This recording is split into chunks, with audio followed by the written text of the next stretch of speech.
Praise the lord. So ఇంతవరకు మనం విన్నాం, మనకు తెలుసు. First of all happy good Friday to all. దేవుడు ఎంతో బలమైన కార్యము, మంచి కార్యము, ఇది మనుషులకు అవసరమైన కార్యము జరిగించిన దినము. ఒకవేళ యేసుక్రీస్తు సిలువలో మరణించకపోయినంటే, ఆయన మన కోసము మన అపరాధాలని తీసుకోకపోయింటే ఈరోజు నువ్వు నేను ఇలా కూర్చొని ఉండేవారం కాదు. హల్లెలూయా. ఈరోజు నువ్వు నేను ఏసీ కింద ఉన్నాం కదా. అయితే క్షమింపబడకపోయి నేను ఎక్కడ ఉండేవాళ్ళం అంటే అగాధంలో నువ్వు నేను ఉండేవాళ్ళం. హల్లెలూయా.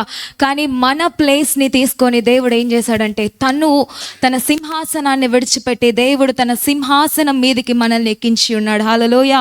అయితే ఈరోజు ఏర్పాటు చేయబడిన దేవుడు సిలువ మీద పలికిన 7 మాటలలో the first word, father forgive them for they do not know what they do. ఆయన ఏమంటున్నాడంటే, సిలువ ఎక్కిన వెంటనే కదా, ఎవరైనా మనిషి చనిపోతున్నాడంటే ఆ చివరి మాటలు చాలా విలువైన మాటలు అంటారు కదా. లోకం అంటుంది చాలా విలువైన మాటలు. ఆ విలువైన మాటల్లో మొదటి మాట ఏంటంటే, తండ్రి వీరు ఏం చేసినారో, వీళ్ళు ఏం చేస్తున్నారో వీళ్ళకి తెలీదు, దయచేసి వీళ్ళని క్షమించు అంటున్నాడు. అక్కడ యేసు ప్రభు ఉన్న సిచ్యువేషన్ ఎలాంటిది చెప్పండి. అక్కడ యేసు ప్రభు ఎలా ఉన్నాడంటే, అప్పటికే ఆయనను కొట్టారు కదా, ముళ్ళ కిరీటం ధరింపబడింది, మేకులు కూర్చోబడ్డాయి, కాళ్ళకు చేతులకు మేకులు కూర్చోబడ్డాయి, ఆయనను కొట్టారు, ఆయనను ఉమ్మి వేశారు, ఆయన బట్టలు తీసేశారు కదా. ఆయన అవమానం గుండా వెళ్ళినప్పుడు ఆ ఎండలో రక్తం అంతా బాడీలో, మన ప్రాణం ఎక్కడ ఉంటుంది? రక్తంలో మన ప్రాణం ఉంటుంది కదా. ఆ రక్తం అంతా వెళ్ళిపోయిన తర్వాత కూడా యేసు ప్రభు అక్కడ నిలబడి అంటున్నాడంట, వీళ్ళేం చేస్తున్నారో వీళ్ళకి తెలియదు ప్రభా, వీరిని క్షమించుము అని. హల్లెలూయా. ఒక వ్యక్తి యేసుక్రీస్తు దగ్గరికి వస్తే ఆయన దొరికేది ఏంటంటే, ఈ లోకమంతా మన పాపాలని గురించి మాట్లాడుకొని మనల్ని వదిలేయచ్చు, కానీ దేవుడు యేసుక్రీస్తు దగ్గరకు వచ్చిన వారు మాత్రము ఎప్పుడు కూడా తృణీకరింపబడరు. హల్లెలూయా. తృణీకరింపబడనీయకుండా ఆయన రక్తము అడ్డుగా వేయబడింది. హల్లెలూయా. ఆయన రక్తము మన మీద ప్రోక్షింపబడింది.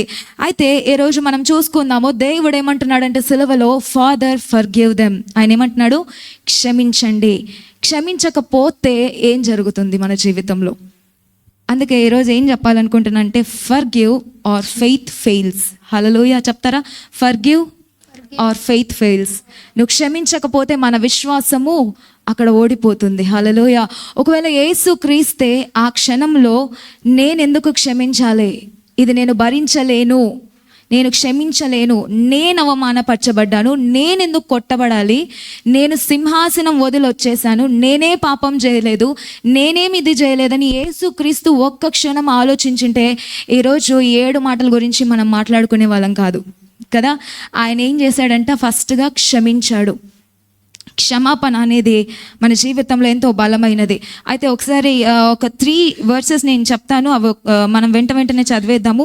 మార్కు సువార్త 11వ అధ్యాయము 25వ వచనము, ఆ తర్వాత మత్తయి సువార్త 18:21, హెబ్రీయులకు రాసిన పత్రిక 12వ అధ్యాయము 14-15 వచనములు. మీకు ఒకని మీద విరోధం ఏమైనా కలిగి ఉన్నడలా మీరు నిలువబడి ప్రార్థన చేయనప్పుడెల్లను వారిని క్షమించుడి, అప్పుడు పరలోకమందున్న మీ తండ్రియు మీ పాపములను క్షమించును. మత్తయి సువార్త 18వ అధ్యాయం 21 వచనం. ఆ సమయమున పేతురు ఆయన ఎద్దుకు వచ్చి, ప్రభువా, నా సహోదరుడు నా ఎడల తప్పిదము చేసిన ఎడల నేను ఎన్ని మారులు అతన్ని క్షమింపవలెను? 7 మారుల మట్టుగా అని అడిగాను. అందుకు యేసు అతనితో ఇట్లనెను, 7 మారులు మట్టుకే కాదు, 70 ఏళ్ల మారుల మట్టుకని నీతో చెప్పుచున్నాను. హెబ్రీయులకు రాసిన పత్రిక 12వ అధ్యాయము 14-15 వచనములు చదువుకుందాం. అందరితో సమాధానమును పరిశుద్ధత కలిగి ఉండుటకు ప్రయత్నించుడి. పరిశుద్ధత లేకుండా ఎవడును ప్రభువును చూడడు. మీలో ఎవడైనను దేవుని కృప పొందకుండా తప్పిపోవునేమో అనియు, చేదైన వేరు ఏదైనాను మొలిచి కలవరపరచుట వలన అనేకులు అపవిత్రులై పోదురేమో అనియు, ఒక పూట కూటి కొరకు తన జ్యేష్ఠత్వము హక్కును అమ్మివేశాడు. సో ఇక్కడ మనం ఫస్ట్ చదువుకున్నట్టు మార్కు సువార్త 11వ అధ్యాయము 23-26 వరకు మనం చదువుకుంటే, అక్కడ యేసు ప్రభు ఏమంటాడంటే, ఎవరైనాను ఈ కొండను చూచి మీరు ప్రార్థన చేయనప్పుడెల్లా, ఇవన్నీ మనకు తెలుసు కదా, నీవు ఎత్తబడి సముద్రంలో పడవేయబడమని చెప్తే అవి ఖచ్చితంగా జరుగుతాయి అని. దాని కింద వెంటనే దేవుడు ఏమంటాడంటే, అందుచేత మీకు ఒకరి మీద ప్రార్థన చేయనప్పుడెల్లా, అది దాని తర్వాత నెక్స్ట్ 25 మీకు ఒకని మీద విరోధం ఏమైనా కలిగి ఉన్న ఎడల మీరు నిలవబడి ప్రార్థన చేయనప్పుడెల్లా వారిని క్షమించండి, లేదా ఆ ప్రార్థనకు జవాబు రాదు. హల్లెలూయా.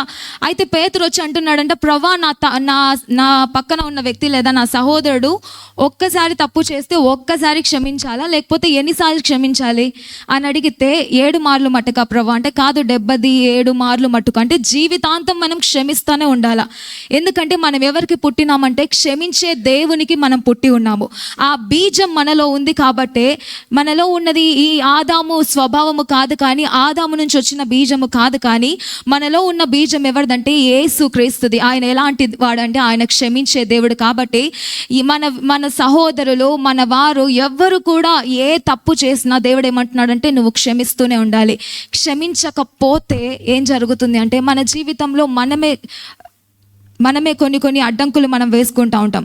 అయితే ఈరోజు హెబ్రీలకు రాసిన పత్రికలో ఇలాగుంటాడు, మీరు ప్రతిక్షణం సమాధానం కలిగి ఉండండి, లేదా చేదైన వేరు ఏదో మీలో మొలుస్తుంది, అదేం చేస్తుందంటే దేవుని కృపని పొందకుండా అడ్డగిస్తుందంట. దేవుని కృప అయితే విస్తారంగా ఉంది, కానీ ఎప్పుడైతే ఈ క్షమాపణ, అన్ఫర్గివ్నెస్ అనే వేరు, ఇదేదో పైన సర్ఫేస్ అంటే పైనది కాదు కానీ ఇది వేరు నుండి మొదలవుతుందంట.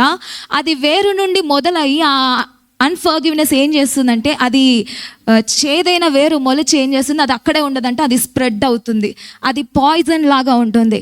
కాబట్టి ఏం చేయాలంట, కృప ఉంది మనకైతే, కానీ ఆ కృపని పొందుకోకుండా ఆ వేరుని మీలో ఉంచుకున్నారంటే మీరు ఆ కృపని అనుభవించలేరు అని వాక్యం సెలవిస్తుంది.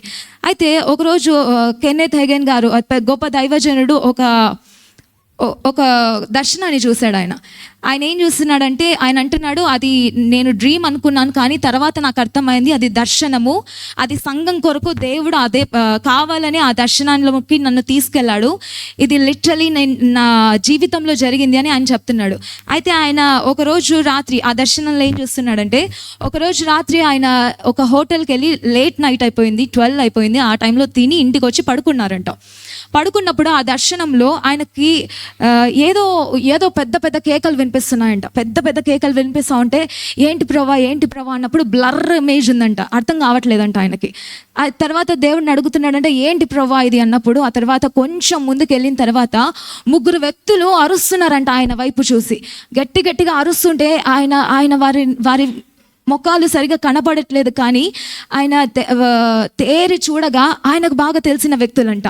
ఆయనకు బాగా తెలిసిన వ్యక్తులు ఆ దర్శనంలో కనిపిస్తున్నారంటే వాళ్ళు ఎక్కడున్నారంటే వాళ్ళు పరలోకంలో లేరు కానీ ఏదో గొప్ప అగాధంలో ఆ 3 కూరుకొని పోయి ఉన్నారంట.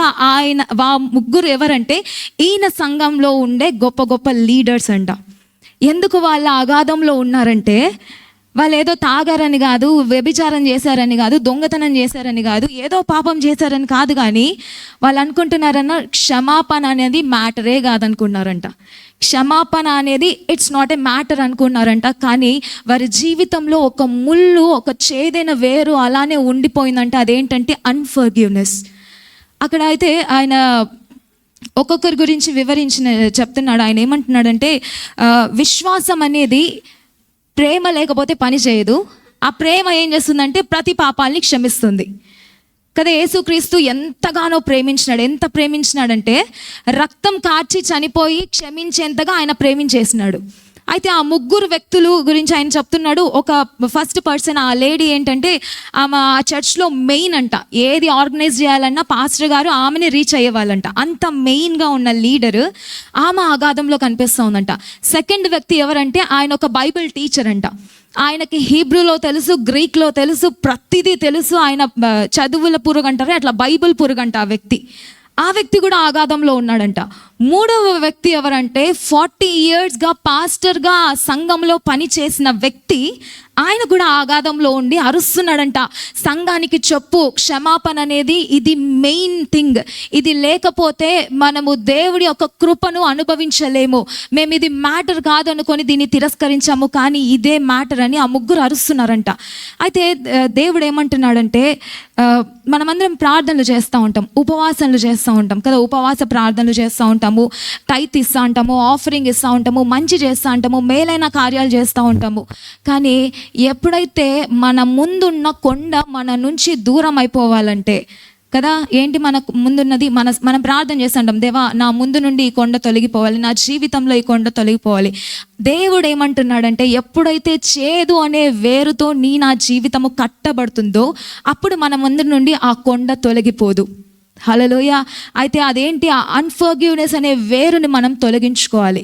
ఇందాక మనం పాడుకున్నాము, నా హృదయార్పణ నిన్ను మురిపించని, నీ ఏమన్నారు ఇంకా, నీ గుణాతిశయములను ప్రచురించని. అంటే ఈ క్షమించలేని వాళ్ళు ఎట్లా ఉంటారంటే, అన్నీ చేస్తారు, అన్నీ మాట్లాడతారు, దేవుని సన్నిధిని కోరుకుంటారు, కానీ దేవుడు ఏమంటున్నాడంట, వారు మాత్రము దేవుని యొక్క క్యారెక్టర్ని చూపించలేరంట. దేవుని ప్రజెన్స్ని కోరుకుంటారు కానీ దేవుని క్యారెక్టర్ని చూపించరంట. విశ్వాసం అనే విత్తనము ఎప్పుడైతే చేదు అనే భూమి మీద పడుతుందో అది ఫలించదు. మనం ఎంత పెద్ద విశ్వాసులమైనా కావచ్చు, కానీ నీ లోపల ఆ గ్రడ్జ్, ఆ యొక్క అన్ఫర్గివ్నెస్ అనే వేరు అలాగే ఉందనుకో, మనం ఎన్ని ప్రార్థనలు చేసినా, ఎంతమందిని ఏం చేసినా కూడా అది ఇది కాదు. చూడండి, చాలాసార్లు అనుకుంటాము క్షమించడం అనేది క్షమించాను ఇంత మటుకే అనుకుంటాం, కానీ దేవుడు ఏమంటున్నాడంటే, మీరు నన్ను ప్రేమిస్తున్నారు కానీ నీ సహోదరులని క్షమించలేకపోతున్నారు కదా. మనం టైంకి వస్తాం, చర్చ్కి అన్నీ చేస్తాము, కానీ మనము క్షమించలేము. దేవుని ప్రేమిస్తున్నాం అంటాం కానీ మనం క్షమించలేము. అయితే దేవుడు ఆ ముగ్గురు వ్యక్తులు అంట, వాళ్ళకి ఒక్కొక్క రీజన్స్ ఉన్నాయి. ఫస్ట్ వ్యక్తి అంటది, తన ఫాదర్ చనిపోయిన వెంటనే ఆ ఫస్ట్ అమ్మాయి ఎందుకు క్షమించలేకపోయిందంటే, ఎందుకు ఆఘాతంలో ఉందంటే, తన ఫాదర్ చనిపోయిన వెంటనే తన చెల్లి మొత్తము ఏం చేస్తుందంటే, ఈమెకు రావాల్సిన ఆస్తి మొత్తము ఆమె కొట్టేస్తుందేమో అన్న ఊహలో పడి ఆమె అంటుందంట, ఆమెకు సరిపోదంట, ఆమె వచ్చి అందరి ముందర నేను నా చెల్లిని క్షమిస్తున్నాను, తను చాలా మంచిదని చెప్తుందంట. కానీ ప్రార్థనలో వెళ్ళిన వెంటనే తను తన తప్పుని తెలుసుకునేంత వరకు తను ఫలించకూడదు ప్రభువా అని ప్రార్థనలో ఈ వ్యక్తి అంటూ ఉంటుందంట. చూసారా, కొన్నిసార్లు మనం ఎట్లా ఉంటామంటే, క్షమించామని పైన చెప్తాం కానీ అది ఎక్కడి నుంచి రావాలంట, హృదయపూర్వకంగా మనం క్షమించాలి. యేసుక్రీస్తు సిలువలో ఊరికే నేను క్షమించేసినాలే వెళ్ళిపోనాలే, యేసుక్రీస్తు రక్తము కార్చి చూపించాడు నేను హృదయపూర్వకంగా క్షమించానని.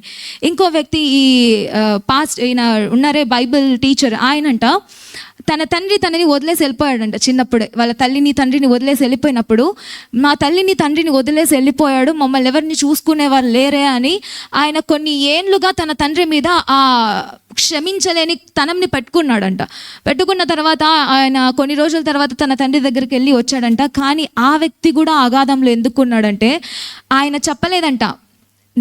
ఆయన అనుకున్నాడంట, సరే నేను నా తండ్రిని క్షమించేసినాను, అవసరం లేదు నాకు ఇంకా, ఆయనతో అవసరం లేదు నాకు ఇంకా అని చెప్పేసి ఏం చేసినాడంటే, తన హృదయాన్ని తన వైపు నుండి తిప్పేసుకున్నాడంట.